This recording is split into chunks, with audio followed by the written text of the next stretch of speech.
지난주에는 창세기 14장에 있는 멜기세덱에 관해서 말씀을 드렸습니다.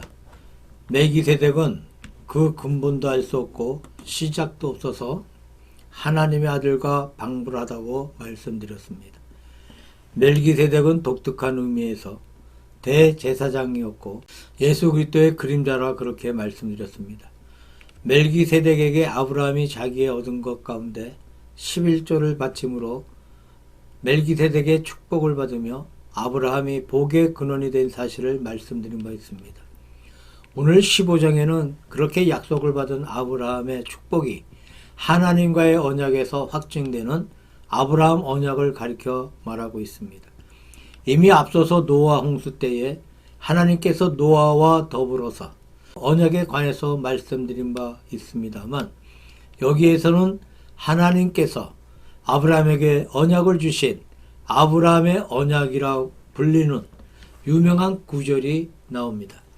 더구나 창세기 15장 6절의 말씀에 아브라함이 여호와를 믿으니 여호와께서 이를 그의 의로 여기시고, 이 말씀은 대단히 유명한 성경 구절입니다.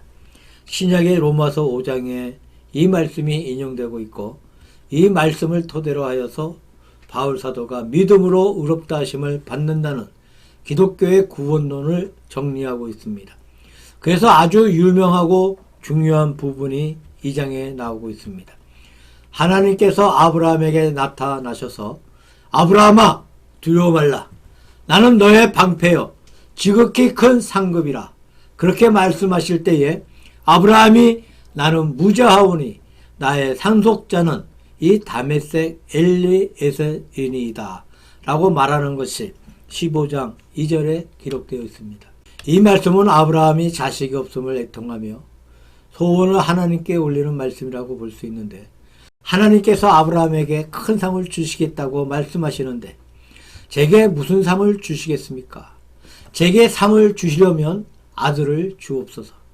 제가 아들이 없으니까 나의 상속자가 이 다메섹 엘리에셀이니이다 라고 응답합니다. 아브라함이 하란에서 가나안 땅으로 오는 도중에 다메섹이라는 곳에 있었습니다. 다메섹은 수리아의 수도인데 그리로 거쳐서 성지에 들어오게 되는데, 다메섹에 왔을 때 엘리에셀이라는 사람을 거기에서 고용을 하게 됩니다. 그리고 이 엘리에셀이 훗날에 아브라함의 집에서 신임을 받고 청지기가 된 것 같습니다. 옛날에 청지기는 아브라함처럼 큰 부자라든가 또 그 집에 식구들이 많은 가정일 때 주인과 주인 그 중간에 끼어 있는 존재입니다. 그래서 주인의 뜻을 받들어서 주인의 많은 재물이나 종들을 또는 주인의 자녀를 맡아서 교육하고 지시하는 그런 직분입니다. 막강한 권리가 있는 직분인데 엘리에셀이 아브라함의 청지기가 된 것 같습니다. 우리 그리스도인들이 하나님의 청지기라는 말이 바로 여기에서 나온 말씀이 됩니다. 청지기는 중요한 위치에만 있는 것이 아니고 그 주인의 상속권을 가지고 있습니다. 물론 주인에게 자녀가 있으면 자녀에게 상속권이 돌아가는 것이 원칙이지만, 자녀가 없을 때는 그의 일가에게 상속권이 돌아가고 일가도 없을 경우에는 청지기가 상속권을 차지하게 됩니다. 아브라함은 고향을 멀리 떠나 있었고 또 아브라함의 조카 롯도 멀리 떠나 있었고, 이런 상태이니까 이 엘리에셀이라 불리는 청지기가 아브라함의 상속을 이룰 수 있는 권리를 가지고 있습니다. 이 사실을 하나님 앞에 아브라함이 물어보고 있는 것입니다. 하나님께서 하시는 말씀은 엘리에셀이 너의 상속자가 아니라 내 몸에서 난 너의 자녀가 너의 상속자가 될 것이다. 그렇게 말씀하시면서 하늘의 별을 바라보라고 하시면서, 하늘을 보라, 너의 후사가 이렇게 많을 것이다. 땅을 보라, 바다의 모래처럼 내 자손이 많을 것이다. 이렇게 약속해 주셨을 때 아브라함이 그 여호와의 약속을 믿었습니다. 믿을 때 하나님이 이것을 의로 여기셨다는 그런 말씀이 여기에 기록되어 있습니다. 이 말씀을 가리켜서 아브라함의 언약이라 부르고 있는 것입니다. 첫째로 기독교의 특색이 무엇입니까? 신앙입니다. 먼저 노아 때도 말씀을 드렸습니다만 기독교의 신앙의 특색은 바로 언약 신앙이에요. 우리가 하나님과 약속을 믿고 있는 언약 신앙이 바로 기독교 신앙의 특색입니다. 언약 신앙은 불교에도 없고 유교에도 없고 다른 어떠한 종교에도 없습니다. 우리 기독교의 특색이 많습니다만 그 특색 가운데 한 가지가 하나님의 축복이 언약을 통해서 내려온다는 이것을 믿고 있는 것이 우리 기독교의 신앙의 특색이라고 할 수가 있습니다. 그러면 이 언약 신앙이 무엇이냐? 첫째는 인격적 종교에서만 가능한 것이 언약입니다. 사람이 약속을 한다고 할 때에 예를 들면 돌이나 나무를 상대로 약속하는 사람들은 없습니다. 무슨 돌을 보고 약속을 한다거나 돌에게 약속을 받는다거나 하는 그런 일은 없습니다. 사람이 약속할 때 하늘을 보고 약속한다거나 땅을 보고 약속한다거나 그런 경우도 없습니다. 돌이나 나무 같은 것, 하늘이나 땅 같은 것, 그것은 전부 다 인격이 없기 때문입니다. 불교에서는 최고의 위치에 있는 존재가 바로 법이니까 영원 불변의 진리가 있고 법이 있습니다. 법으로 말미암아 천지 만물이 생성되고 운행되고 진행되고 있고 사람도 법을 따라서 나고 살고 죽고 법을 따라서 모든 것이 되어가는 것이지 누가 시키고 자꾸 하는 것이 없어요. 따라서 불교에서는 언약이 없습니다.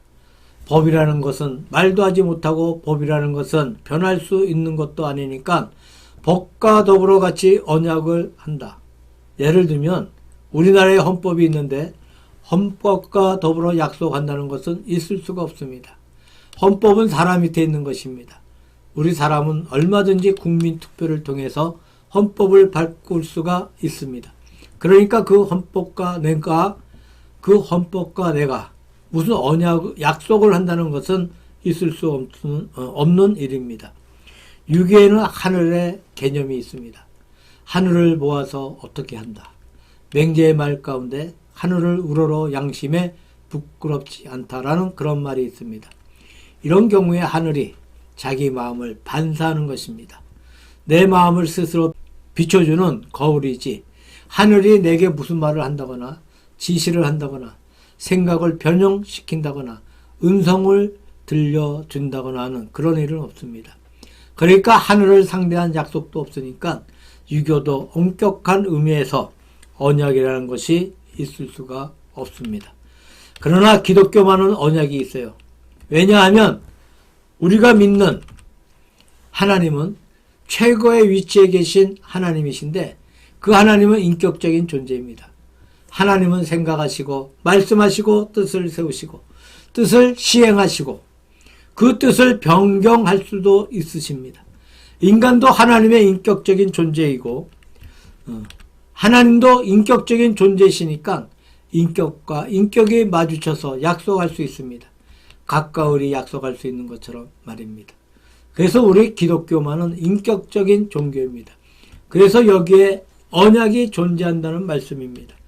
여기에서 아름다운 한 이야기를 말씀드려 보겠습니다. 어떤 병원에 오래 계시다가 은퇴해서 계시는 마화열 선교사의 셋째 형님이 사무엘 마페신데 서울 장신대에 와서 거기에서 교수를 하시다가 또 중국에 가서 교수를 하시다가 지금 미국에서 은퇴하시고 하늘나라에 가셨는데 지금부터 그가 40-50년에 미국에 메카이라 불리는 유명한 교장 선생님이 계셨습니다. 그게 또 신학교의 교장쯤 되면 전 세계의 유명한 인물이 됩니다. 전 세계에서 가장 유명한 장로의 신학교니까 전 세계에 있는 모든 장로 교인들에게 절대적인 존경을 받는 아주 높은 위치라고 할 수 있습니다. 그 메카이 교수가 나이 많아져서 은퇴를 하게 되었는데 메카이 교수가 은퇴할 때 후임자로 누구를 지명했는가 하면 대구 동산병원의 마페 셋째 형님인 사무엘 마펫을 지명했다고 합니다. 내가 내 후계자가 되라. 마펫은 아주 좋은 분인데 신앙이 독실하고 설교를 잘하시고 인정을 많이 받았던 분입니다. 신학교 교정은 굉장히 영화로운 직분입니다. 그런 직분이 자주 오는 것도 아닙니다. 메카이가 아마 30년 이상 교장직을 했었으니까 30년 정도는 지나야 다시 교장이 바뀔 수 있는 일인데, 그때 마펫이 그 말을 듣더니 거부를 했습니다. 저는 못합니다. 그런데 거절했던 이유가 참 멋진 이유입니다. 그때 마펫 목사가 상처에서 홀로 계실 때의 이야기인데, 왜 거절을 했느냐 하면 그분은 한국에서 태어난 분입니다. 그의 아버지가 또 평양에서 선교하신 사무엘 마펫입니다. 숭실대학에 학장을 했고 또 평양신학교 교장도 했던 분입니다. 그래서 그는 평양에서 나서 미국에서 공부한 후에 중국에 가서 선교하다가 돌아와 다시 미국에 갔다가 다시 한국에 나오기 직전인데, 그 부인이 살아있을 동안에 부인과 더불어 같이 약속했다는 것입니다. 우리 다시 한국에 갑시다. 내가 난 곳이 한국이니까 한국에 가서 선교합시다. 그렇게 둘이 약속을 했는데, 약속해놓고 부인이 그만 세상을 떠났어요. 그러니까 이 마펫이 하는 말이, 내 아내가 살아있으면 우리 둘이 약속한 곳을 다시 의논해서 약속을 바꿀 수 있습니다. 우리 한국에 가려고 했지만 한국에 가지 말고 그리스도 신학교의 교장이 됩시다. 그렇게 합시다. 그러면 바꿀 수 있지. 아내가 죽어버리고 없는데 약속을 바꿀 대상이 없지 않습니까? 그래서 나는 죽은 아내와의 약속대로 한국으로 가야 됩니다. 그래서 거부했다는 것입니다. 참으로 아름다운 이야기입니다. 그렇게 약속을 소중히 여기는 것이 아름다운 이야기고, 또 죽은 자기 아내에게 그렇게 충성된 마음을 가진 것도 참 아름다운 얘기고 참 좋은 얘기입니다. 그렇게 생각하며 그 감명을 잊지 못합니다. 하여튼 약속이 무엇입니까? 인격 대 인격이라는 그 말입니다. 부인이 살아있는 동안에 아내와 남편 간의 약속을 했습니다. 부부지간의 약속이지만 약속이니까 어길 수가 없는 것입니다. 바꿀 수 없는 것입니다. 참 놀라운 생각입니다. 마펫 목사가 일개 목사이면서도 그렇게 신실하게 약속을 지키려고 했습니다. 하물며 하나님께서 당신과 우리 인간 사이에 약속을 하셨습니다. 그 약속이라는 것이 얼마나 소중한 것이겠습니까? 허튼 것이 아니고 아주 소중한 것이 기독교의 신앙입니다. 우리 기독교 신앙이라는 것은 그저 적당히 믿다가 믿기 싫으면 그만둔다거나, 기분이 좋아서 믿는다거나, 수양 삼아서 믿는다거나, 시간이 있어서 믿는다거나, 그런 것이 아니라 하나님과 나와의 인격과 인격이 약속했다는 놀라운 얘기입니다. 우리나라 말에 남자와 남자지간의 약속인데 하는 말이 있어요. 물론 그렇다고 해서 부인들이 나쁘다는 것은 아니지만, 남자가 약속을 했는데 그럴 수 있겠느냐 하는, 말로 한번 약속한 것은 어기지 못한다는 말입니다. 언약은 하나님과 우리 인간의 약속에 의해서 이루어진 것입니다. 그 다음에 무엇인가 내용이 있다는 말이 아니겠습니까? 아무런 내용도 없는 것을 가지고 약속을 하지 않습니다. 무엇인가 약속한다고 할 때는 내용이 중요하다는 얘기예요. 가치가 있다거나 자기 일생상에 중요한 사실이거나 국가에 중요한 문제가 된다거나 하여튼 그 속에 중요한 사건이 있을 때 약속하는 것이지, 아무것도 없는 것 가지고 약속하는 사람은 아무도 없습니다. 자, 가치 없는 것 가지고 약속하는 분은 없어. 약속할 수 있는 내용이 가치 있다는 사실을 거기에서 전제하고 반영합니다. 우리 기독교가 언약의 종교라는 것은 우리가 믿는 구원의 도리가 얼마나 중요한가 하는 사실입니다. 어떤 돈의 문제도 아닙니다. 어떤 가치의 문제도 아닙니다. 돈보다도 훨씬 초월하고 어떤 가치보다도 훨씬 초월하는 막중한 무게를 가지고 있는, 막중한 가치를 가지고 있는 내용을 가지고 약속하고 있습니다. 우리가 하나님의 자녀입니다. 하나님의 자녀가 된다는 것은 놀라운 사실입니다. 하나님 나라의 상속자가 되지 않습니까? 놀라운 사실입니다. 아브라함은 자기의 상속자가 다메섹의 엘리에셀입니다. 그렇게 한탄하고 있는데 우리의 받는 상속은 아브라함의 집에 있는 그러한 상속과는 비교할 수 없는 놀라운 상속입니다. 그 다음에 세 번째로 언약이라는 것은 반드시 이루어지는 것입니다. 상대방이 신실치 못한 사람 같으면 언약을 내버리고 말겠지만, 그러나 마펫이 그 언약을 내버리지 않는 것과 같이 위대한 인격자는 약속을 어기지 않습니다. 하물며 하나님께서 우리에게 약속하신 약속은 결코 어겨지는 것이 아니라는 그러한 말씀입니다. 반드시 약속을 지켜주십니다. 우리가 하나님이라는 인격을 상대해서 언약을 붙들고 믿고 나아가는 것이 기독교의 신앙입니다. 그렇게 볼 때 언약 신앙이 얼마나 소중한가 하는 사실입니다. 두 번째로 말씀을 보니까 언약과 믿음입니다. 아브라함이 여호와를 믿으니 여호와께서 이를 그의 의로 여기시더라. 믿으니 원어로 아마는 굳게 하다, 확신시키다라는 뜻입니다. 여기서 아멘이라는 말이 파생되었습니다.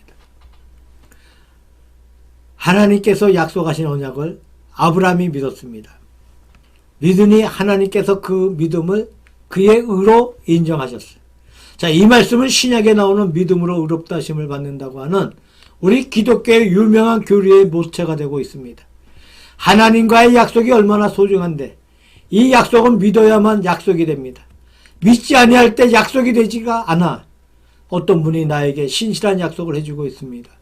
내가 그 말을 업신여기고 버리고 무시해버린다면, 그리고 잊어버린다면, 내버려 둔다면 아무런 소용이 없습니다.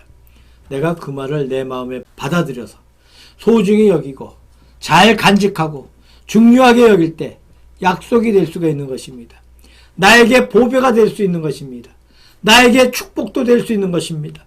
아브라함이 그 약속을 믿었다는 것이 아브라함 편에서 할 일입니다. 하나님은 약속을 던져주시고 아브라함은 약속을 믿었어.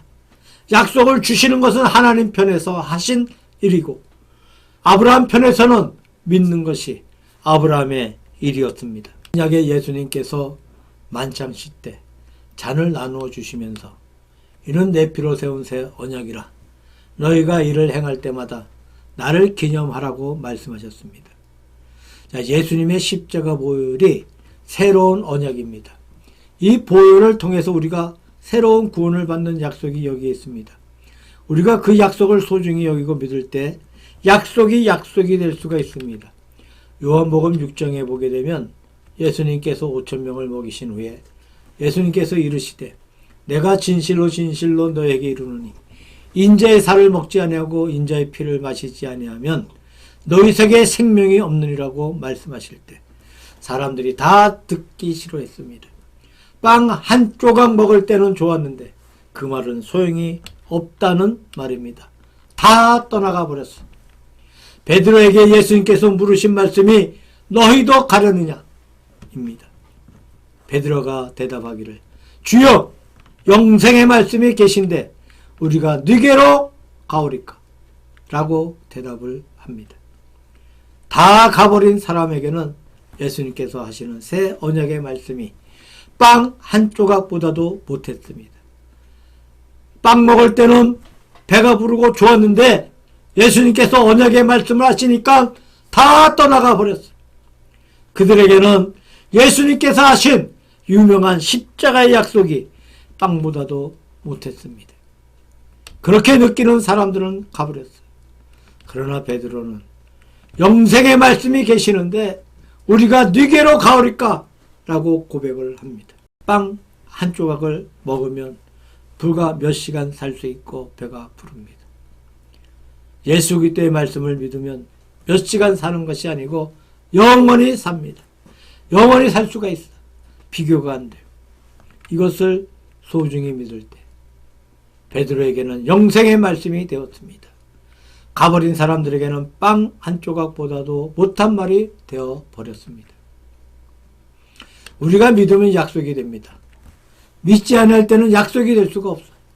하나님께서 아브라함을 의롭게 여기신 것은 무엇 때문입니까? 물론 아브라함이 조카에 비해 성품도 위대한 분입니다. 또한 인격자입니다. 모든 것이 훌륭했다고 믿고 있습니다. 아마 우리가 추측해 보건대 아브라함은 인물도 잘났고 키도 크고 훌륭했다고 믿어집니다. 하지만 하나님께서 아브라함의 인물이 잘나서 의롭다 하신 것이 아닙니다. 그의 인격이 훌륭해서 받으신 것도 아닙니다. 오직 그의 믿음을 보시면서 옳다고 인정하셨습니다. 우리가 하나님 앞에 굉장히 좋은 행위가 있다고 해서 그 행위 때문에 하나님 앞에 의롭다고 하심을 받는 것이 아닙니다. 우리가 헌금을 많이 했다고 해서 그 액수를 봐서 하나님께서 우리를 옳다 하시는 것도 아닙니다. 하나님께서 우리를 옳다 하시는 것은 오직 믿음 때문입니다. 내가 주님을 믿습니다. 물론 우리가 인격도 높아야 합니다. 헌금도 많이 하면 좋습니다. 행위도 좋아합니다. 그러나 그것은 다 의롭다 하심을 받는 결과이지 그것이 의롭다 하심을 받는 조건이 못 됩니다. 그 조건은 오직 어디에 있습니까? 믿음에 있다는 겁니다. 내가 하나님을 믿으니 우리가 부족해도 괜찮고 연약해도 괜찮습니다.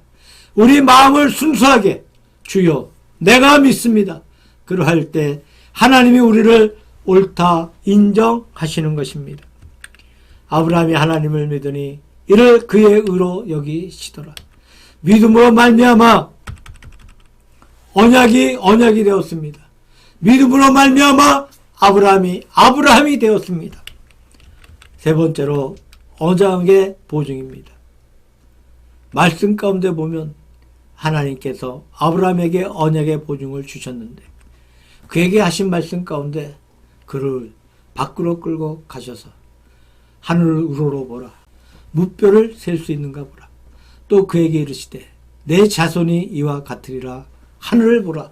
내 자손이 이와 같을 것이다. 하늘을 바라보게 하시면서 하늘의 별들을 바라보게 하시면서 아브라함의 마음속에 언약의 보증을 주셨어요. 하나님께서 노아에게는 무지개의 언약을 보증으로 주셨습니다.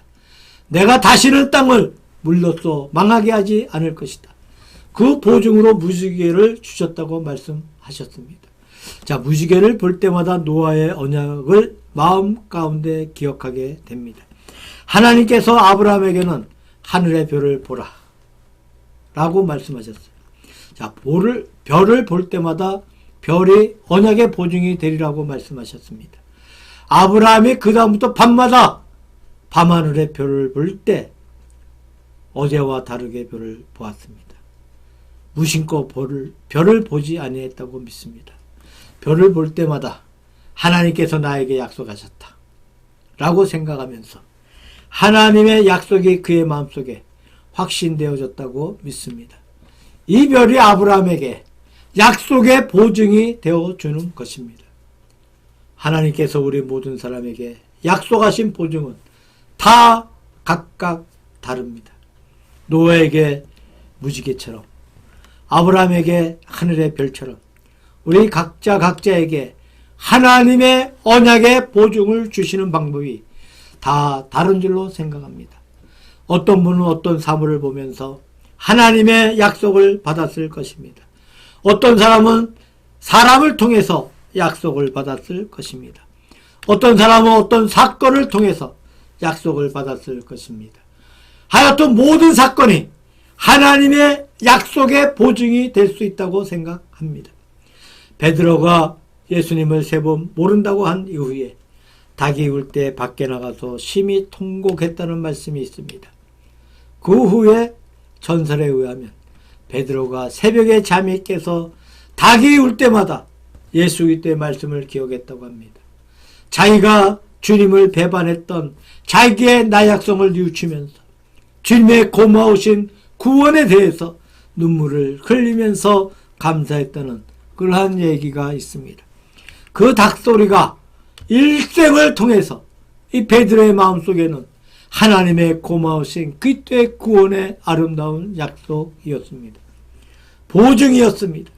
그 소리를 들을 때마다 교만한 마음은 사라져 버리고 겸허하게 자기의 부족을 느끼면서 하나님의 고마우신 구속의 은혜에 대해 감격하는 것입니다. 하늘의 별을 보라! 하나님께서 약속의 보증을 주셨습니다. 약속의 증거를 주십니다.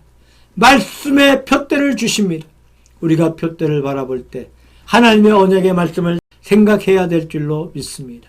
이 약속의 보증을 주시는데 약속의 보증을 생각하지 않고 무시해버리면 안 됩니다. 누가 뭐라고 하든 그 보증을 소중히 여기고 감사하게 생각하고 마음속에 아름답게 간직하는 것이 우리 신앙인의 삶이라고 믿습니다. 그 다음에 또 보니까 여호와께서 그에게 이르시되 나를 위하여 3년 된 암소와 3년 된 암염소와 3년 된 순양과 산비둘기와 집비둘기 새끼를 취할지니라 라고 했습니다. 자, 아브라함에게 이 모든 동물을 취할 때 이것을 쪼개서 둘을 둘을 쪼개서 이렇게 펼쳐 놓으라고 그렇게 말씀하셨어요. 히브리어로 언약, 브리트는 자르다라는 뜻으로 희생동물을 잘라서 두 줄로 놓고 그 사이를 언약자가 지나가므로 언약이 체결된 데 기인한다고 합니다. 만약 언약을 어기면 이 짐승처럼 자름을 당한다는 뜻입니다. 70인역에서는 이것을 디아데케로 번역되어 있고 배치하다 또는 주선하다라는 뜻입니다. 자, 쪼갠다는 말이 브리트라고 했어요. 쪼갠다는 말입니다. 그래서 이 둘 사이에 사람이 왔다 갔다 했다고 해요. 예를 들면 가까우리 토지를 매매했습니다. 동물을 쪼개놓고 두 사람이 그 사이를 왔다 갔다 한다고 합니다. 약속할 때 동물을 쪼개놓고 그 사이로 지나갑니다. 판자와 판자의 의무가 있고 산자는 산자의 의무가 있고 양편이 자기의 의무를 말합니다. 그 다음에 누구든지 그 약속을 어기면 이것처럼 쪼갰을 당한다는 그런 뜻이라고 합니다. 무서운 사실입니다. 그래서 모든 인간 사회의 약속이 그렇고 약속이 그렇게 이루어져 나갔던 사실을 가리켜 말하고 있는 것입니다. 우리가 조용히 하나님께서 아브라함에게 주신 언약을 묵상해 보시길 바랍니다. 구약의 말씀은 옛날의 언약입니다. 신약의 말씀은 새로운 언약입니다. 이스라엘 백성이 구약의 언약에서 실패했습니다. 모세를 통해서 약속을 주셨는데 그 약속을 지키지 못하고 바벨론의 포로로 끌려가고 실패해버렸어요. 이로써 그들은 보다 더 좋은 새로운 언약을 대면하게 되었는데 그때 예수님께서 이 땅에 오셔서 만민을 구속해 주시고 십자가에 달리셔서 그 보혈을 흘리심으로 그리스도의 보혈을 통해서 예수님의 살을 통하여 우리가 죄악 가운데서 구원받는 놀라운 보장으로 새로운 약속을 해 주셨습니다. 이것이 신약이에요. 다시 말씀드리면 구약은 신약 속에 포함되어 있는 것입니다. 왜 구약을 주셨느냐? 옛날 구약은 감당할 수 없다는 사실을 입증해 주었습니다. 모세를 통해서 주신 구약이 사람들에게는 무거운 짐이 되었고 사람은 그 약속을 지켜서 복을 받는 것보다도 지키지 못해서 벌을 받는 상태가 되었다는 말입니다. 그것이 바벨론의 포로입니다. 이런 유약한 인간들을 위해서 하나님께서 보다 더 큰 은혜의 약속을 주시게 되었습니다. 예레미야서 31장에 보게 되니까 31장에 보면 내가 너에게 새로운 약속을 주마 라고 말씀하셨어요. 그 약속의 말씀이 이루어진 것이 예수 그리스도를 통한 신약의 약속입니다. 우리는 지금 신약의 약속 가운데 살고 있습니다. 얼마나 고맙고 감사한 복음인지 몰라요. 십자가의 거룩한 구속의 보혈을 통해서 우리가 죄악 가운데서 구원받는 것이 신약의 약속에 속합니다. 아브라함은 그 약속을 믿음으로써 약속이 되었습니다. 신약의 약속도 그렇습니다. 우리가 그 약속을 믿음으로 말미암아 우리에게 약속이 될 수가 있습니다. 이 약속은 하나님과 인간 사이의 인격적인 약속입니다. 하나님이 사람을 인격으로 창조하시고 인간은 하나님을 인격신으로 대하고 있습니다. 인격과 인격의 약속은 결코 변덕이 없습니다. 하나님과 우리 사이의 거룩한 인격에서 이루어지고 이 인격을 통해서 반드시 믿음을 가져야만 놀라운 구원을 바라볼 수 있습니다. 우리는 그것을 추워도 의심할 필요가 없고 의심해서도 안 된다고 믿습니다. 아브라함이 여호와를 믿으니 이를 그의 의로 여기시더라. 자, 하나님의 거룩한 언약을 믿고 그 믿음으로 우리가 하나님 앞에 의롭다 하심을 받는 구원에 동참하시기를 우리 주 예수 그리스도의 이름으로 축원합니다.